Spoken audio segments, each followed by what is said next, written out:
Special Anfield Wrap here on Radio CityTalk. Neil Atkinson, Alison McGovern, John Gibbons, but the main event himself. John, are you happy to pass over your standard as Mr. Friday Night for one evening and one evening only? I'd say I'll give him early evening. Give him early evening. I'll give him early evening, but 10 o'clock he's not going to be able to live with me. He's not going to be able to go at that pace. Simon Hughes, because we're here to talk about Simon's book Ring of Fire, which everyone's read. Everyone's read Ring of Fire here, especially Si, who presumably had to read it more than once because they like you to do an edit, don't they? Yeah, I think it has. How was the editing process? I think more people should ask the author this. How did the edit go? Yeah, the main concern from the publishers is always legals.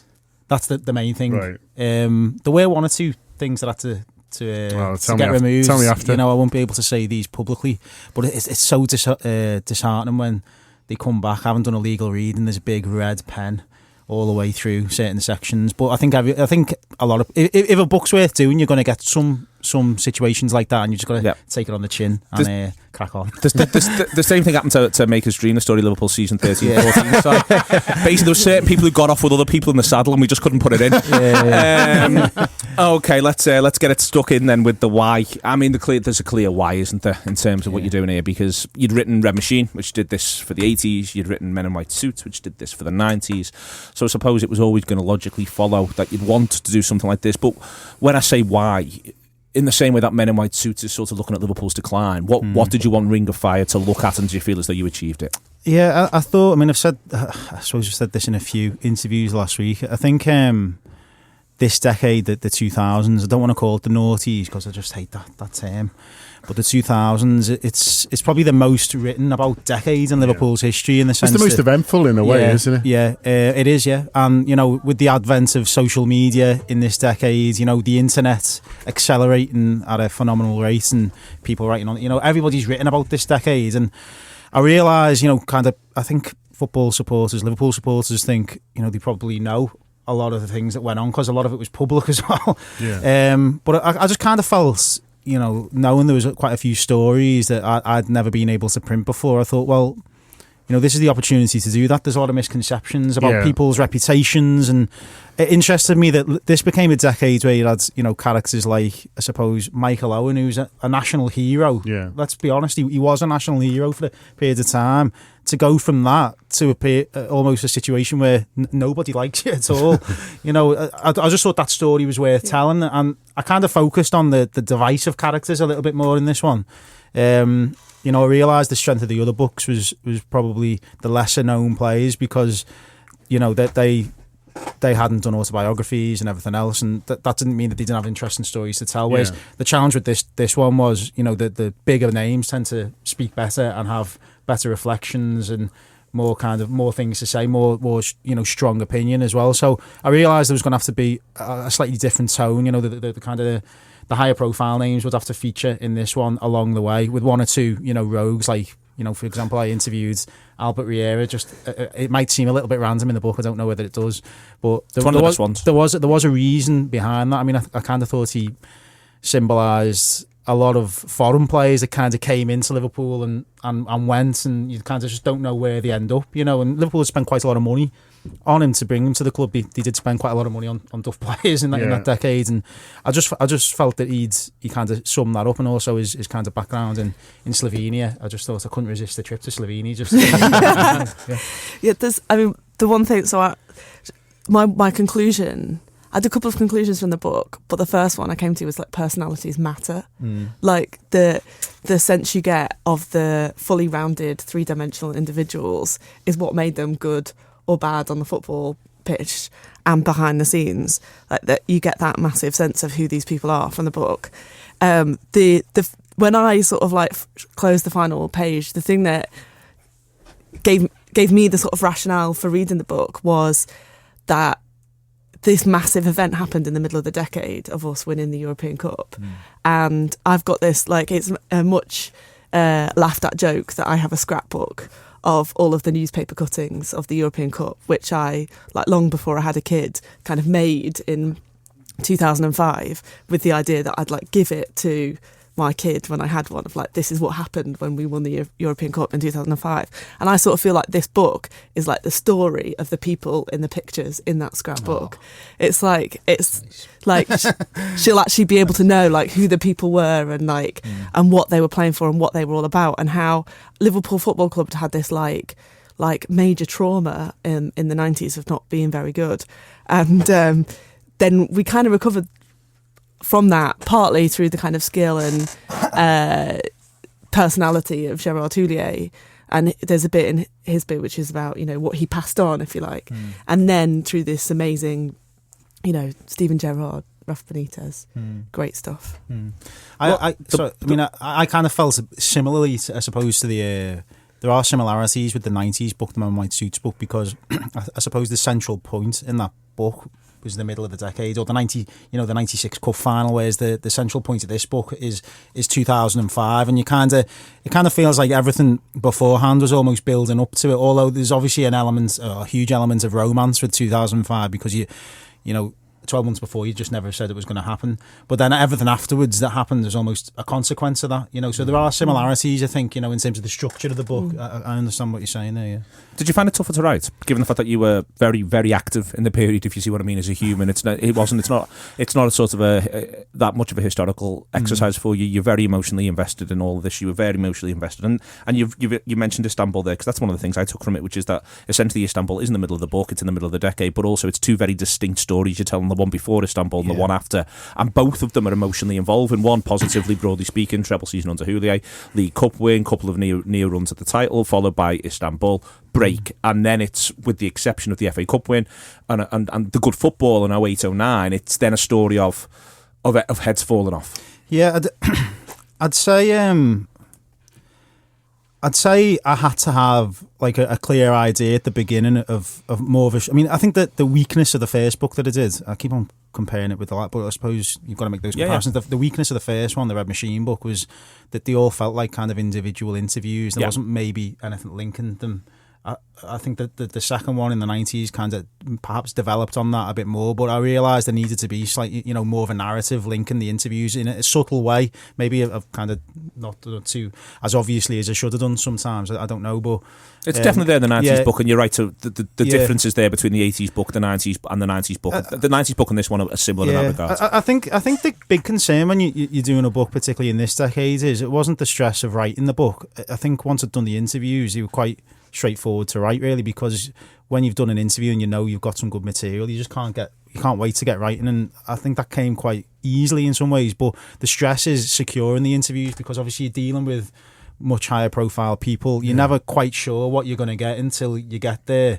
You know, sometimes you might speak to a footballer and you think they're gonna tell you everything. Like with the Torres interview, I mean, I'd known, you know, about his version of the story for a while, or an idea of it, but I wasn't quite sure until I sat down with him exactly what he was going to say, you know. And when that happens and you start hearing somebody going on the record about something that, you know, confirming something that not everybody will have known, although, you know, plenty of people had an idea of what was going on, that's quite exciting, I'd say.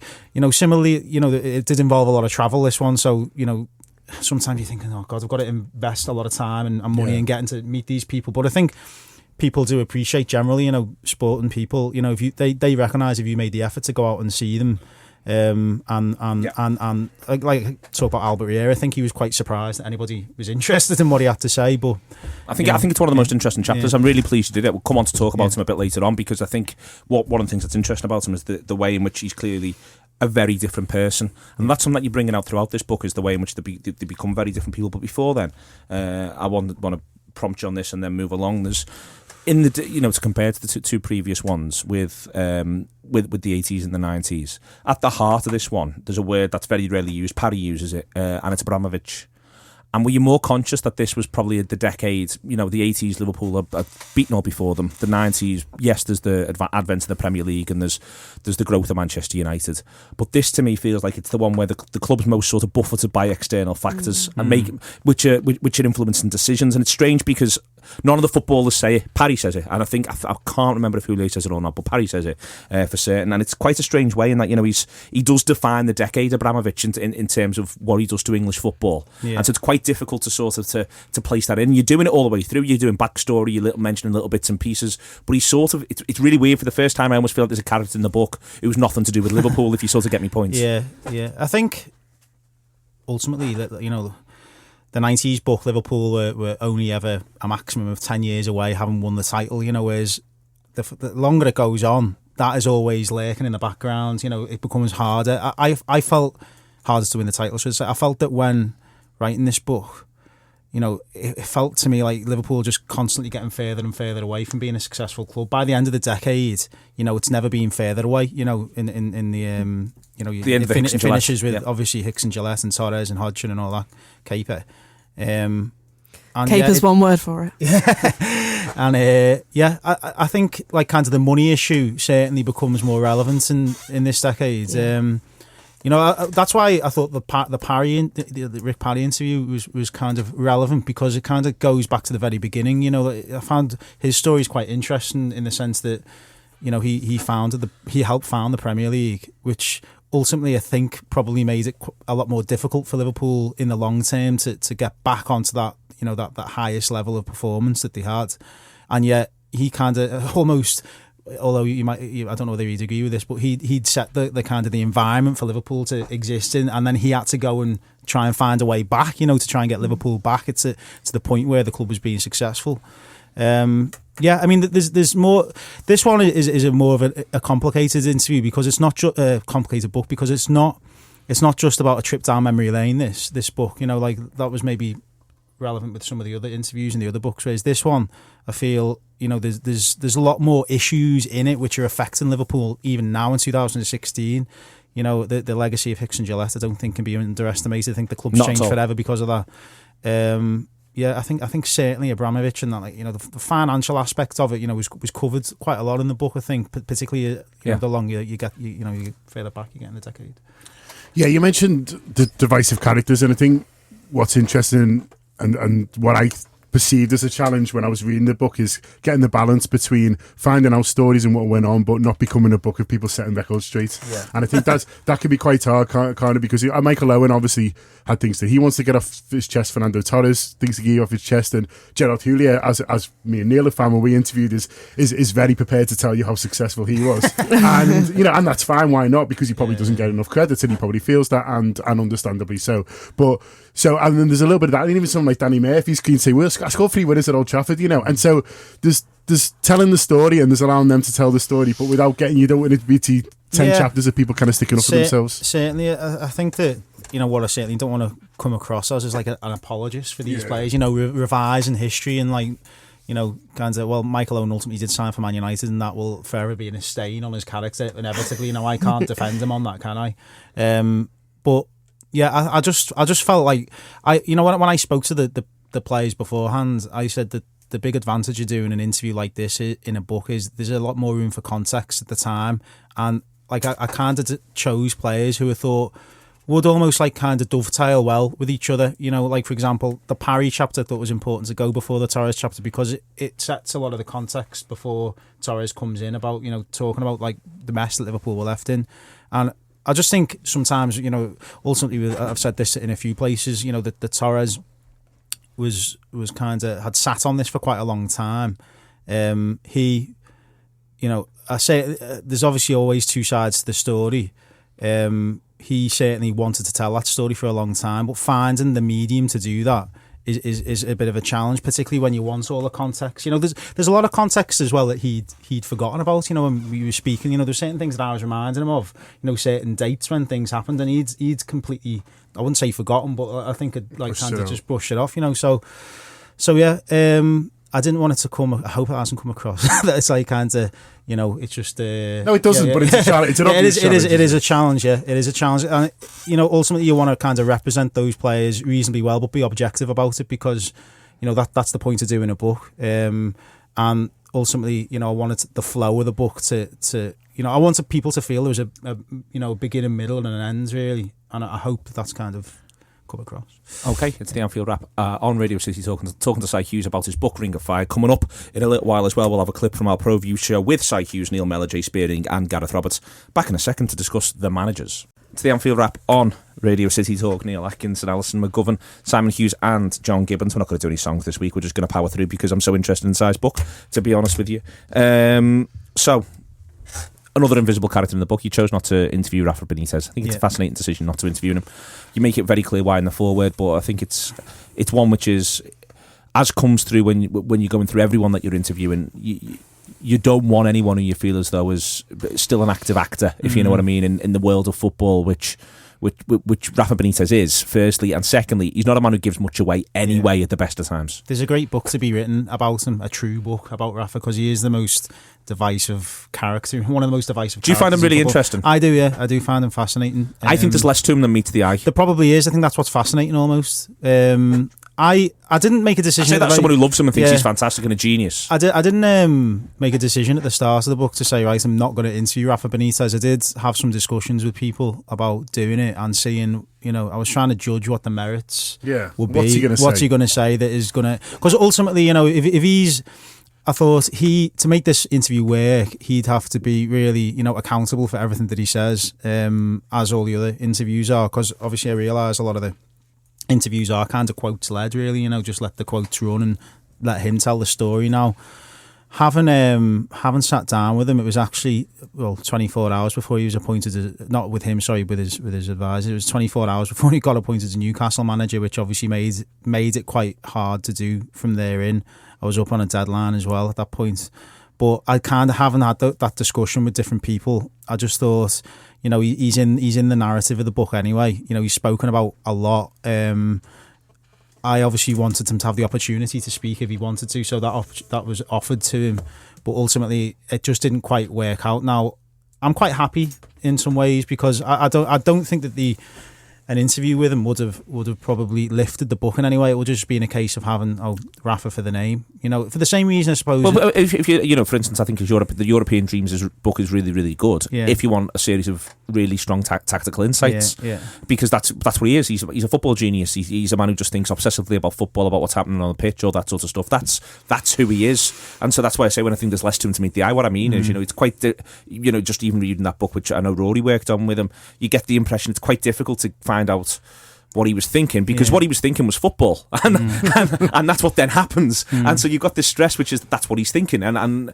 you'd rather have the way in which people are perceiving that aspect of his character than him sort of going, well, I'm just a fella who thinks about football obsessively, mate, which is sort of what they're all saying about him anyway. I think I said, I suppose that book it's a very fascinating book, from a tactical point of view, but I do feel that was kind of the interesting thing around Istanbul. It was like a collision of ideologies, Liverpool success, the kind of hard-nosed tactics of Rafa and the emotion of the city coming together, the emotion of the team coming together on one night to create this remarkable thing. I don't think, when people try and pin it down to one reason, I think it was like kind of those two. That's why it's quite interesting now, because people say about Jurgen Klopp being, the perfect manager for Liverpool because he's so emotional.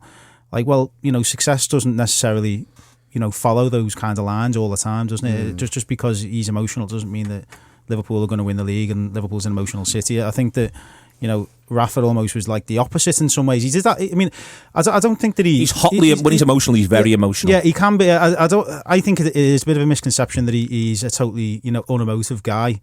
I think one of the big misconceptions is with him, I don't think that he's as confrontational as people think that he is, like this kind of a break. I think he actually doesn't like confrontation, when he speaks to people. I think Rick Parry says that in his chapter, that he's not as confrontational as you think, but he's awkward in confrontation. I think that's part of the problem, and it might be part of Rick's problem as well, because they both can be, I suppose, quite awkward in confrontation. I don't think they like confrontation. I think that's why there was a lot of confrontation perhaps between them.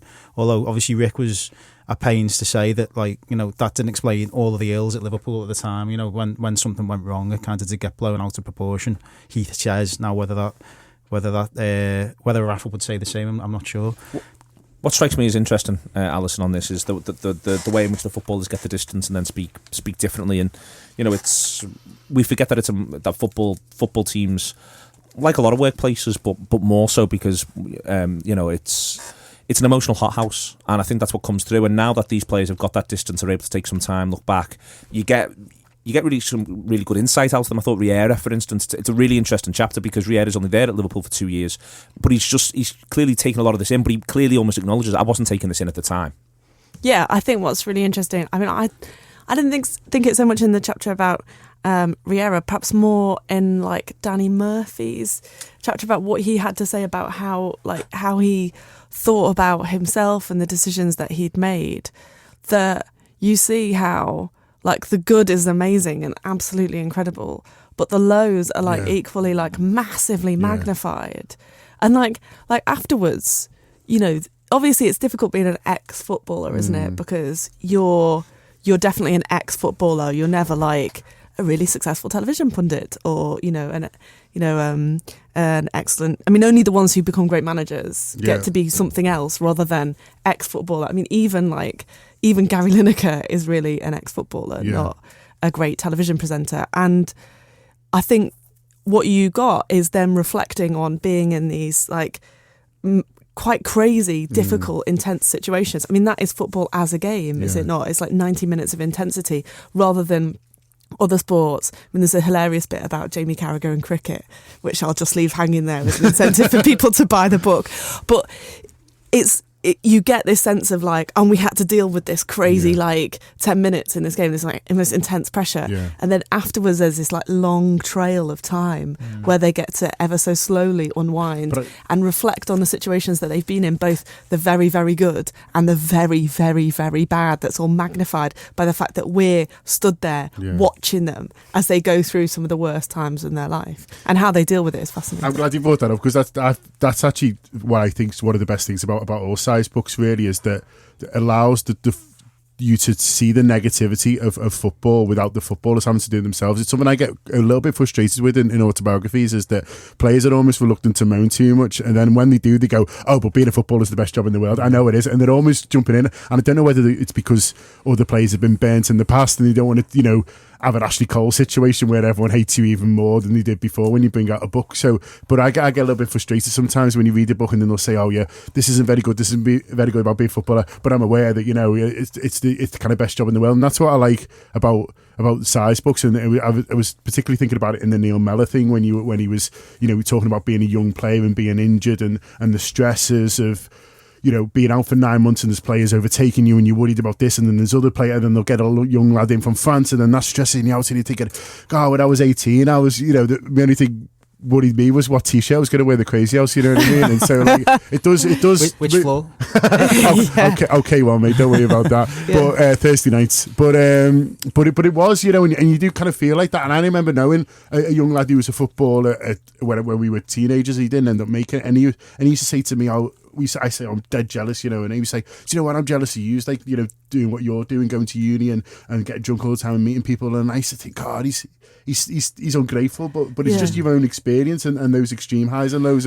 But footballers are almost got too scared to talk about them now sometimes, I think, because you can come across as ungrateful. Because there's always, even like a lot of people would, I mean, being a Gill, I wouldn't know, but a lot of blokes, I would imagine, think, what if I just worked a little bit harder at my football, like I could have been. And what you forget is there's what ifs on all sides. Oh yeah, like everyone's got a what if, and that's what. Well, Mellor talks about that as well, sliding doors moments. And things like he that. Massively successfully comes out in the book that even those who have scored 3 against Man United, whatever, like there's always a what if in their life, just like there's what ifs in everyone else's life. Yeah, I think I've spoken to Neil about this before, the unhealthy perception that society has with footballers now. It's like everybody hates them, don't they, really? Like there's not many footballers, I think, who the majority of people say, yeah, I really like him, he's all right. I mean, Jamie Carragher might be one of few. One matter. No one's got a bad word to say about him. Exactly. And when I did the interviews, that was kind of what I was trying to get at, because I get annoyed. It really doesn't. There's members of my family, I won't say which ones, who like just hate footballers. You know, Slow your family side. That's unexpected there. You know, Radio City Talk. If Liverpool lose or if Everton lose or whoever loses, they go and own loads of money and all that. And I'm like, well, that doesn't. You know, the reason why they're top players isn't because they're motivated. Some footballers obviously are motivated by money, as some people in society are motivated by money. Yeah, there's this sweeping generalisation that all footballers, all they care about is money. I suppose this book probably, you know, doesn't help to a certain extent, because obviously Liverpool in this decade became a club where, you know, a lot of foreign players came and went, and Liverpool ended up, you know, for example, it was always levelled at Fernando Torres. And I remember my dad said, it's funny because he never mentioned money once. I'm not saying my dad's one of those people, by the way, but he probably falls into that category sometimes. And I can understand why sometimes, but it's unfair just to kind of generalise them as that kind of, you know, I don't like this kind of unhealthy idea that we've got towards footballers. I wanted this to be more of an emotional book, which shows that, you know, that they do get affected by things that happen. And, you know, when somebody shouts in the crowd, you know, they do actually hear it. And, it, you know, not that we should all take pity on them, but it's the reality of life. They do have emotions. I want to talk to you more about this after the break. This is Radio City Talk. This is the Anfield Wrap. In a second, we'll be talking more with Si Hughes, but with other people. I'll come and introduce that in a second. You're coming up to 7 o'clock. Let's all take it easy. Welcome back to the Anfield Wrap on Radio City Talk. Before we get back to Alison, to Si and to John, we're going to disappear off and listen to Si actually speak to Neil Mellor and Jay Spearing talking to some footballers with Gareth Roberts on our Pro View show, which is on Tour Player. Got a little 10-minute clip of you here. It's about 45 minutes to an hour long, this. But here's Si, here's Neil, here's Jay, here's Gareth. Quite often when I go on the pitch, I'm like, I talk all the time, and like you, the example, Carragher, he did not shut up for 90 minutes when I was in front of him, and it's something that I've always grown up, and like centre-half for me should always be the lead. Someone should be a leader from centre-half, like you said, Moreno. If Lovren had anything about him, he should be screaming at him, just saying, listen, get in here and just stand there. We've obviously, like you said... Not falling out with players, are you? You're not falling out, you're just trying to help kicking him. off in the changes after. It's on the pitch to sort out, to make sure you... on the pitch, I'm swearing at people and telling this, that and the other. You go in after the game, you're shaking hands saying, all right, I'll see you tomorrow.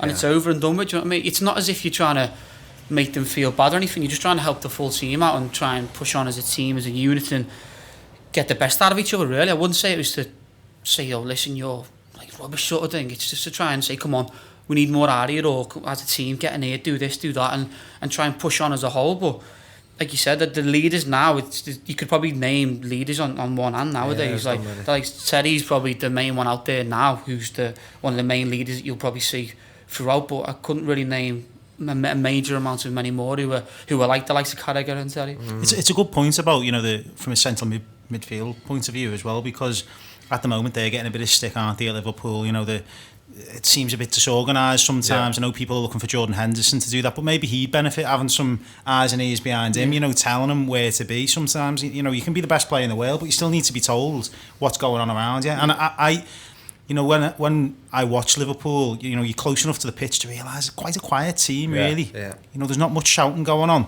And people see shouting as like a throwback to like kind of 20 years. Oh, football's been and gone from that period. But I just think it's been lost. I think it's a basic. It might win you a couple of points a season, you know what I mean?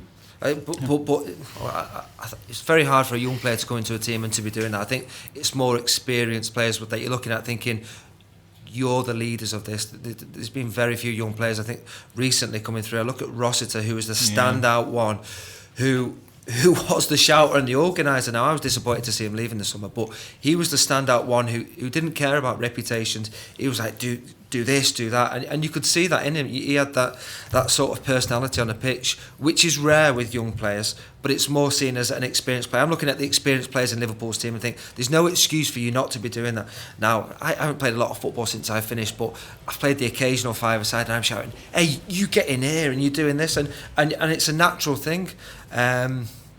Fancy getting back out.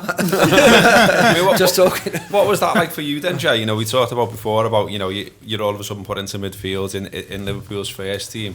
So you said you were a talker. Were you a talker then straight away when you went into the first? Were you telling Steven Gerrard to drop in, or you know what I mean? Well, you kind of have to be, and you have to like grow a set, to be honest with you, and just get ready to do it. I know, like for me, he's my idol growing up with him, but when you're playing alongside him, he has to help me out and I have to help him out. If we want to get the best out of each other and win that game at the end of the day, I have to talk to him and he has to talk to me. We had Carragher behind us who was screaming at us, telling us like left, right, centre, whatever, and it kind of like, it all just seemed to work. And I kind of just had to grow up and be like, right, if I want to get somewhere, I've got to be able to talk to him and not tell him to do one, but like be honest and say, listen, get in here, like come round here, because if I get exposed on my own, then I'm going to look the bad one. So if I want to look good as well, I've got to try and talk to him as well and do that. And it's everything just seems like you've got to just be able to do it. Like now, I think if you're given a captain's armband at Liverpool Football Club, you should be able to take the responsibility and you should be the leader out there screaming at people and talking to people. And I think we should be able to hear Henderson week in, week out. Like, I haven't been to a game for a long time due to obviously playing football myself, but is he a talker on the field? Does he? Because I think he should be doing a lot more than what I've seen in games on TV. In like communication. So are you skipper at Bolton? Do you see that as the captain's armband? That is. Well, I'm a must. Yeah, I'm like I've got a responsibility, and I'm not looking after the team, but I'm a lead. Like they see me as a leader of the team, so I've got to try and help the rest of the team along and help them out. I must admit, I was captain for about 40 minutes. That was it for Preston against Stevenage in League One. And as soon as that armband is on your arm, it's something different. It's like, right, you've got to help. It's a bigger responsibility, and you're talking more, you're organising more, and there's something about that armband which is special. As a captain, I mean, obviously Stephen's spoken about this a lot. Do you automatically feel it a lot more? When you win or lose. Like because Carragher said to me when I interviewed him recently, he said, winning wasn't a joy; it was a relief, basically. That you could just have a normal week, whereas the feeling of losing, particularly if you're one of the leads, is just it's so flattening. It's horrible. It's the same. Do you feel it more? 100%. It's in training as well. Yeah. Like if it's one of them things, if you get beaten training, it drives me insane for the rest of the day, and you're thinking, oh my God, what was he doing, or why didn't he help us do that? And you go into training the next day, right? I want to win this one today because then otherwise I'll be in the mood when I get home to the missus and that. But obviously, game wise, I see it as a fact of like you said, being a captain. If you win a game, you leave that game thinking, oh, fantastic, I've led them lads out and we've come away with 3 points, and the feeling for the next week till the next game is brilliant. If you go out as a captain and you lose that game, you're thinking, right, what have I, did I not do something to help the team out today? Did I not tell them to come in and, do you understand what I mean? Mm-hmm. Like, did I not help them cover this player? Did I not help this, that and the other? And it's always in your head. I see it as an extra responsibility, but I've never had that where it felt too pressured, if you know what I mean. I kind of enjoy being it because then it gives me a chance to shout at people, so it works well. Okay, Neil, I was thinking we would talk about transfer deadline day. We're recording on transfer deadline day. I wanted to, wondered what you both made of the transfer system, and also what it's like, as professional players, being treated like pieces of meat and being spoke about by Jim White. I haven't heard Jay Spearn's phone go off yet. Has it been? He rejected one before. He's looking at it a lot. He's looking at it a lot. You have been linked with a couple of clubs, haven't you, Jay? I've seen your name this week. Yeah, there's one or two floating about. As I say, deadline day for me, the first ever time I experienced it was when I went on loan to Bolton on deadline day.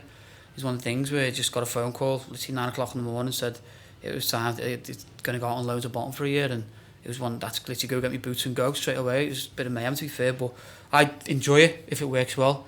Obviously, being a Bolton now, it's been good watching them and being able just to relax in them and watch it sort of thing, but we'll see what happens the rest of the day. We've got to 11 Have you ever been in a situation where, because I know a couple of years ago you were being linked with a few moves to, like, obviously you went on loan to Blackburn, and there was, I think, there was a link to Watford. I remember at the time, I was just reading it somewhere, but I was actually on my way to Watford. Oh, well, I was just going to say, is it ever stuck in traffic? Is it ever broken down? On transfer deadline? Yeah, what's that like? It's in the Babel copter. The last transfer was actually when I went to Blackburn. I was actually on the motorway down to Watford. We'd agreed with Watford just before they actually came second in the Championship as well. And within a space of an hour, Bolton ran me and said, they hadn't agreed. Well, they ran me saying they'd agreed, so I'd obviously left to go down, and then within a space of probably an hour, they then ran back and said, listen, it's been turned around, you haven't agreed, they're not happy with the money situation, blah, blah, blah, for the season for the rest of the season loan. So that one faded out, came back, but luckily enough I had a chance to go to Blackburn, which I then went to Blackburn a couple of hours later and done that. I mean, the thing for me is I'm thinking, who told you about leaving Liverpool? Because to me, when I left Liverpool, it wasn't Rafa who called me in his office and said, listen, time's up, it's time to move on. It was the player recruitment officer, Frank McParland, who said, what club do you want to go to? Your days are numbered. I was like, oh, okay, nice one. That was the ProView site. Hughes, Neil Mellor, Jay Spearing and Gareth Roberts. It's on Tour Player. £5 a month for that entire show, but also all the other shows, which I think comes out at the moment is about 50 a month. But that's give or take, plus or minus 5. Don't be coming on to me if it's only 45 or complaining if you're overwhelmed by 55. £5 a month for all of that fantastic Actually, Liverpool Dave, content. it's @Knox_Harrington. Feel free. You know where I am. That's the way in which this works. Got John Gibbons back in with us, and John will be hosting an event on the 9th of September with Simon Hughes and Jamie Carragher to talk about this book. Yeah, it's going to be good. I get all my own questions. I've got you and Ali chirping in. No, it's going to be great. Jamie Carragher's going to be there, and we're looking forward to it, aren't we, say? Yeah, it's just a good old chat about footy with a few beers. It's not a serious. Well, it will be semi-serious, I suppose, but everybody will have a good time. Sure. Yeah, Mountford Hall. Yeah, Mountford Hall. What time is it starting? You should know this. 7 doors. 7 doors. Seven doors. Yeah. On at 8. That's the way in which it'll work. See you through to about 10:30, and then you can have a pint with Gibbo afterwards. Yeah. Si sadly has to be whisked away in a limo. Publishers pay. That's not true. All right then. Jay's probably getting a cab. Yeah. If we're all honest. All right then. Moving through. We're talking about before the break about footballers, and just on that little ProView thing there as well with Gareth that we've taken the clip of. And what I wanted to grab you on was, now you're still an active journalist as well as being the hugely successful author that you are, but you still interview players. Does this sort of, when you speak to them now and that you get this distance, and do you find yourself sort of doing it differently, or are you aware that there's the amount of stuff that's going on in the background? Do you know what I mean? Does it almost make it tougher for you to do the easy sort of news sniffing job? You're not really looking for a line. You're thinking there's all sorts of context for this, lads. Yeah, the news stuff is different because, by and large, you don't get quite as much time for, say, a newspaper interview. There'll only be enough space in the paper for maybe 800 or 900 words, maybe 1,200 if you're very lucky. Whereas, obviously, the interviews in here they have been arranged. I mean, it's quite common to for the newspaper interviews to be arranged through the club out of courtesy, because obviously the club kind of needs to kind of know who's speaking to who, and you've got to respect that to a certain degree. With these were all arranged independently, and I made it quite clear at the beginning that I'd need a minimum of like kind of an hour and a half to 2 hours, or as much time as you want. It's your opportunity to tell me whatever you want, and send your message to the Liverpool supporters, I suppose, to a certain degree.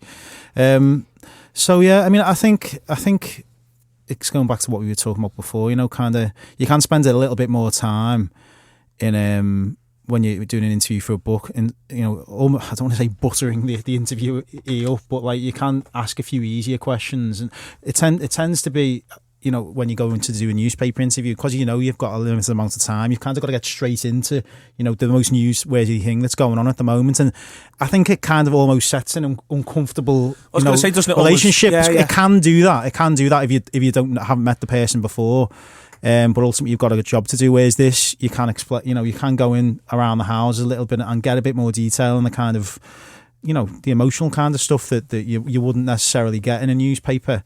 Because all those players, they're all conscious of the fact that the most newsworthy line, the most unusual line, is going to be right at the top of the interview. Whereas in a book, that's not necessarily going to be the case. It's there's a lot more context and space. You mentioned the emotional stuff there, and I think what's interesting is, and it comes through in the other books, but I think it's even more intensified here, really, is that Murphy and Owen genuinely come across, and Owen brilliantly characterises himself as being remarkably hard-faced up until about the age of 24, but then also now comes across really rather delicate, if I'm honest about it. I was surprised by how delicate Owen comes over by the end, that he's aware of the mistakes that he's made, and Murphy is similar. Torres is in there as well, in terms of the fact that, do you feel as though these are more delicate footballers than those who've gone before? I mean, we're talking here about some pretty sort of hard-bitten lads who've achieved stuff, and yet they do appear to be, to me, I know what you're saying, there's a real softness to them, which isn't even there. I really like the Jamie Redknapp interview, for instance, in Men in White Suits. I think it's great, and I think Jamie Redknapp comes across as a really fascinating person with a lot of insight to give on a variety of subjects,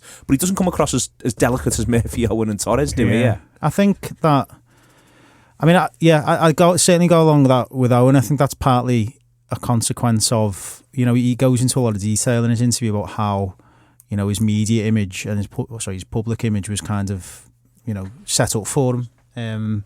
When from the age of 16 or 17, he was aware that, he was a superstar. It was only later on in his career when, I think he gives the example of, I think he talks about like when he was kind of 25 and he'd sustained a couple of injuries, he'd think about the opposition that he was up against, And Start playing on the other centre start half. playing on the other centre half, and I think it's partly a result of the era as well, inevitably. I wonder whether football now kind of they do prepare, they try and all the academies, they try and prepare players to deal with the media and everything else. That's ultimately where a lot of the pressure, I think, does come from, especially, everybody's part of the media now, isn't it? Social media as well. Everybody's got an opinion. It's not just the media as it used to be, I suppose. There is an opportunity to interact with people. Now, I just think somebody like Michael Owen, he, perhaps through the experiences that he had, he was like kind of coming up like in the 90s, the early 90s, the mid 90s when football was changing so quickly. So that was his kind of grounding and his preparation for what was to come almost. And I don't think anybody was like kind of prepared for just how much of a superstar and how football would change and how footballers are perceived. I think that is all a consequence again of the society that we live in a little bit, perhaps. Yeah. I think I wouldn't use the word delicate about how the players come across. I would say more thoughtful. But I do think that's a consequence of the fact that what we normally get is, player X has made these comments. And like the players these days are pretty good media performers in that they say very little. And they say very little because their brand is being built up by other people. And I think you're right to say, yeah, we're all part of the media now. We've all got to do our instant hot takes on the game and everything. And actually, we don't get the more thoughtful, sort of interesting bit because most people aren't requiring, a long read feature about a particular kind of playing structure or whatever. And that's what you get from this book. And there's a bit where sort of Torres talks about the point at which he's most confident as a player in the side. And he talks about that kind of deeply impressive spine of players that they had. And if they could just keep that, they knew they could beat everyone on the day. And I do think that's interesting because it's about him getting a chance to say what he really thinks and having sort of sat on the other side of the interview chair. It's incredibly difficult to get anybody to think beyond that kind of headline that they're going to read about a certain issue. And I think maybe the problem with football is that now every little detail's being blown out of proportion, every little problem, every little issue, and somehow enabling the players to be more thoughtful is kind of helpful. I wonder if it is going a little bit back the other way because, for instance, we're recording this in relatively close to when Liverpool face Spurs.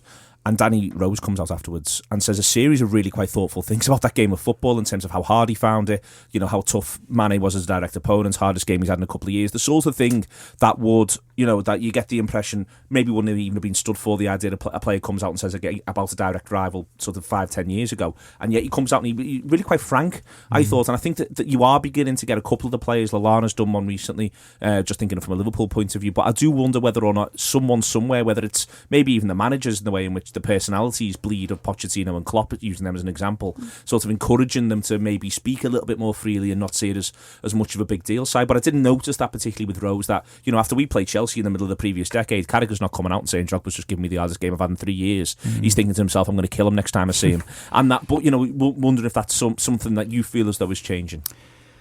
No, I've got to disagree. I think, it might change. I hope it does. I think the media is certainly, the media is certainly changing. It's a deeper discussion this about, how newspapers are and how fragile they are. I think players are perhaps coming a bit more aware of how they can kind of reach out. I don't want to use that term, but I just have to fans. But there's still very few who are willing to do it. I think the key, to get an interview, I suppose, is trust, really. Massively. If you trust, or you get somebody who can vouch for you. I mean, there were a couple of interviews in this book that had people vouching. That I didn't know all the players beforehand. I've got to be honest. I knew a few of them. I think the relationship with the media. I think now. One thing I will say, I think players are becoming more aware that it's not just the media now that they've got to kind of impress. Yeah. It's also the masses of people who are waiting to judge them online on the social media accounts. Sorry, you're just going to. Mainly because we're coming towards the end of the hour. Yeah, that's the only reason why. I've got a million questions, Okay, but people so- can read the book. Yeah. If they've got a million questions, they can read I the was book. just It's all in rambling there. there about social media. And they can also come next Friday. Come on Friday if they've got any more questions. That's I've got loads. It's possible as well. John's got loads. Just very, very quickly, the three of you have all read the book. Obviously, Si's interviewed these people, so I'm most interested in his answer, so we can go last. Not including Jamie Carragher. Who would you most like to go for a pint with? John Gibbons of the other 10. Oh, Xabi Alonso. Okay, Alison McGovern.